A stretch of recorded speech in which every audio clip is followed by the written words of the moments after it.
આજે પ્રકટીકરણના આપણા અભ્યાસનો 55મો એપિસોડ છે અને 3 ઓગસ્ટ 2026 અને સોમવારનો આ દિવસ. આજે આપણે પ્રભુનો આભાર માનીએ છીએ.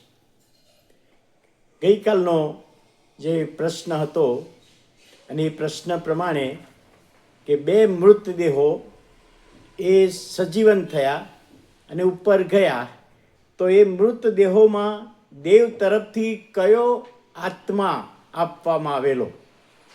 એનો જવાબ છે જીવનનો આત્મા. આદમના સ્ટેચ્યુમાં જીવનનો શ્વાસ ફૂંકેલો, એ રીતે અહીંયા જીવનનો આત્મા આપવામાં આવ્યો. એટલે આપ સર્વે જે સાચો જવાબ આપ્યો છે, તમારા બધાનો હું આભાર માનું છું. બીજી બાબત છે કે 3.5 દિવસ સંબંધી જે મૃતદેહો 3.5 દિવસ સુધી પૃથ્વી ઉપર એ રસ્તા ઉપર પડી રહ્યા, એમની દફન ક્રિયા કરવા દીધી નહીં, એ આપણે જોયું હતું. તો ખંભાતમાં એક રિટાયર્ડ PSI સાહેબ, દિલીપ સાહેબ, તેમનો મારી પર એક ફોન હતો અને આ 3.5 દિવસ સંબંધીનો એમનો એક પ્રશ્ન હતો અને વાસ્તવિક પ્રશ્ન કે સાહેબ, જ્યારે 96ની સાલમાં આ પ્રકટીકરણનું પુસ્તક લખવામાં આવ્યું ત્યારે કોઈ ટેકનોલોજી હતી નહીં, કોઈ વાહન વ્યવહારની એવી વ્યવસ્થા હતી નહીં, અને માટે 3.5 દિવસ સુધી ડેડ બોડી પડી રહેશે. પરંતુ અત્યારના સમયમાં તો જે ટેકનોલોજી બહુ જ છે અને પ્રભુ ઈસુ આવશે ત્યારે તો ટેકનોલોજી પૂરેપૂરી વધારે પડતી હશે, સારામાં સારી ટેકનોલોજી હશે. તો પછી એ 3.5 દિવસથી ઓછો સમય થઈ જશે? અને મેં જવાબ આપ્યો કે ના, ઓછો નહીં થાય. કારણ કે દાનિયેલના પુસ્તકમાં દાનિયેલને કહેવામાં આવેલું કે મંડળી ઉપર લઈ જશે, પછી 7 વર્ષ નીચે પૃથ્વી ઉપર, એમાંય ઘટાડો નહીં થાય.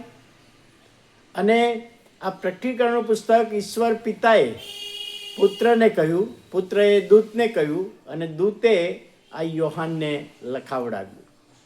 તો એ ઈશ્વર તરફથી ભવિષ્ય વચન છે કે 2 શાહેદોના મૃતદેહ 3.5 દિવસ સુધી પડ્યા રહેશે. ગમે એટલી ટેકનોલોજી હશે તોય 3.5 દિવસ તો રહેશે જ, ઓછા નહીં થાય. અને એ આપની સમજમાં આવે માટે આ હું સમજાવું છું. પણ ખરેખર હવે જ્યારે કોઈ પ્રશ્ન પૂછે તો એનો જવાબ જાહેરમાં આપીએ તો બધાને પણ સમજ પડી શકે. હવે આપણે જોયું હતું કે 2 જે મૃતદેહો સજીવન થયા અને સ્વર્ગમાં બોલાવી લીધા એમને, લોકો જોઈ રહ્યા હતા. અને એવા સમયે 11મો અધ્યાય 13મી ને 14મી કલમ, 11મો અધ્યાય 13મી 14મી કલમ, 13મી કલમ, તે સમયે, કયો સમય? આ મૃતદેહો પોતાના પગ પર ઊભા રહ્યા અને એમને ઉપર બોલાવવામાં આવ્યા અને ઉપર જતા હતા અને લોકોએ જોયું, અવિશ્વાસીઓએ જોયું ને વિશ્વાસીઓએ જોયું. તો તે સમયે મોટો ધરતીકંપ થયો. તે સમયે મોટો ધરતીકંપ થયો. હવે ધરતીકંપ કે છે કેવો મોટો ધરતીકંપ કે ત્યાં નગરનો 10મો ભાગ જમીનદોસ્ત થયો. નગરનો 10મો ભાગ જમીનદોસ્ત થયો. અને તે સમયે કેટલાક બાઇબલ અભ્યાસીઓ અનુમાન એવું કરે છે કે આ 10મો ભાગ પડી ગયો યરુશલેમનો, તો ખ્રિસ્ત વિરોધીએ 7 વર્ષની શરૂઆતમાં જે મંદિર બાંધવામાં મદદ કરી હતી અને એ મંદિરમાં 3.5 વર્ષે પોતે ઈશ્વર થઈને બેઠો છે, એ મંદિર પડી ગયું કે કેમ? તો કેટલાક બાઇબલ અભ્યાસીઓ કહે છે કે એ મંદિર પડી ગયું અને કેટલાક કહે છે નથી પડ્યું. એ બાબત અહીં આગળ હું જણાવું છું. પણ જે અસર થઈ, આ ધરતીકંપની જે ભારે અસર થઈ, એ ત્યાં આગળ લખવામાં આવ્યું છે. ત્યાં શું લખ્યું છે? 13મી કલમ, એ ધરતીકંપથી 7,000 માણસો માર્યા ગયા. ધરતીકંપના કારણે ઘણા બધા બિલ્ડિંગો પડી ગયા હશે ને જમીન તૂટી ગઈ હશે ને ઘણું બધું નુકસાન થયું હશે, ત્યારે એ કાટમાળમાં જે દબાઈ ગયા છે એ 7,000 માણસ, 7,000 માણસો મરણ પામ્યા આ ધરતીકંપના કારણે. હવે એક બાબત જે સ્પષ્ટ ખુલાસો કે આ 7,000 કોણ, 7,000 કોણ? આ નગરના રહેવાસીઓમાંથી. તો એના માટે ગ્રીક શબ્દનો આપણે અભ્યાસ કરીએ તો સાચી માહિતી આપણને મળે. તો ગ્રીક ભાષામાં માણસને માટે આન્થ્રોપોન શબ્દ વપરાય, માણસ.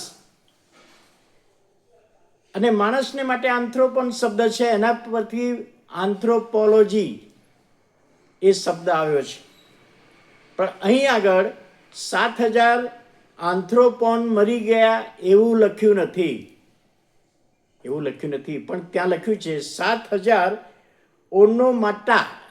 ઓર્નોમાટા એટલે આગેવાનો. 7,000 આગેવાનો મરણ પામ્યા એવું ત્યાં લખવામાં આવ્યું છે ગ્રીક ભાષામાં. ગુજરાતી ભાષામાં તો માણસો જ છે એટલે સાચો અર્થ આપણને ખબર પડતી નથી, પણ અહીંયા કયા અર્થમાં લખ્યું છે? 7,000 ઓર્નામાટા આગેવાનો. કયા આગેવાનો? જ્યારે ખ્રિસ્ત વિરોધીની સાથે રહીને આ જે 2 જણા સેવા કરતા હતા ત્યારે એમનો વિરોધ કરવામાં ખ્રિસ્ત વિરોધીની સાથે આ 7,000 રહેલા આગેવાની આપતા હતા. અવિશ્વાસીઓ ન જાણે કે આગેવાન, એમનો વિરોધ કરવાની બાબત. જ્યારે 2 જણને મારી નાખવામાં આવે છે ત્યારે દફન ક્રિયા ના થાય એના માટે આ 7,000 આગેવાનો એ પ્રયત્ન કરતા હતા, સતાવણી કરતા હતા. અને એ આગેવાનો મરણ પામ્યા છે. સામાન્ય માણસોની વાત નથી, આગેવાનો, ખ્રિસ્ત વિરોધીની ને સહકાર આપનારા આગેવાનો મરણ પામ્યા છે. અને એ લોકોએ જોયું કે આ તો આપણા જ લોકો મરણ પામ્યા. હવે ત્યાં શું લખ્યું છે આગળ? ત્યાં લખ્યું છે, અને જે બાકી રહ્યા હતા, ઘણા બધા અવિશ્વાસીઓ હતા, એમાંથી 7,000 જે આગેવાનો હતા એ મરણ પામ્યા છે. અને જે બાકી રહ્યા હતા તેઓ ભયભીત થયા. હવે એમને ડર લાગ્યો, કેમ આપણા જ માણસો, કેમ આ આગેવાનો જ, ખ્રિસ્ત વિરોધીની સાથે રહેનારા આગેવાનો આ 3.5 દિવસ સુધી દફન ક્રિયા ના થાય એના માટે આ લોકો પ્રયત્ન કરતા હતા, વિરોધ કરતા, એ લોકો જ કેમ મરણ પામ્યા? હવે આપણું શું થશે? હવે એમને બીક લાગવા માંડી. હવે કે છે આપણું શું થશે? અને ત્યાં પરિણામ શું આવ્યું?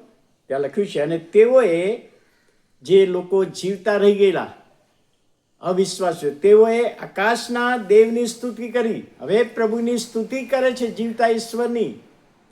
આ બીક લાગી એમને. બીજી આપત્તિ આવી ગઈ છે. હવે એમને બીક લાગી કે અમારું આવી બન્યું, અમે હવે સ્વીકારી લઈએ.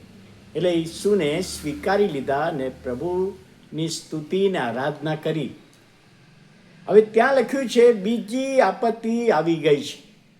બીજી આપત્તિ આવી ગઈ છે. તમને ખબર છે પેલા ગરુડે 3 અફસોસ કહ્યા હતા. પહેલો અફસોસ, બીજો અફસોસ અને ત્રીજો અફસોસ. એમાંથી પહેલો અફસોસ જે પેલા વિચ્છુઓના ડંખની વાત, 5 મહિના સુધી ડંખ મારવાના, મારી નાખવાના નહીં, વેદના જ આપવાની. અને ઘણા બધા લોકો મરણ માટે તલસી રહેલા, પરંતુ એ લોકો મરણ પામ્યા નહીં અને વેદના સહન કરી. એ પહેલી આપત્તિ.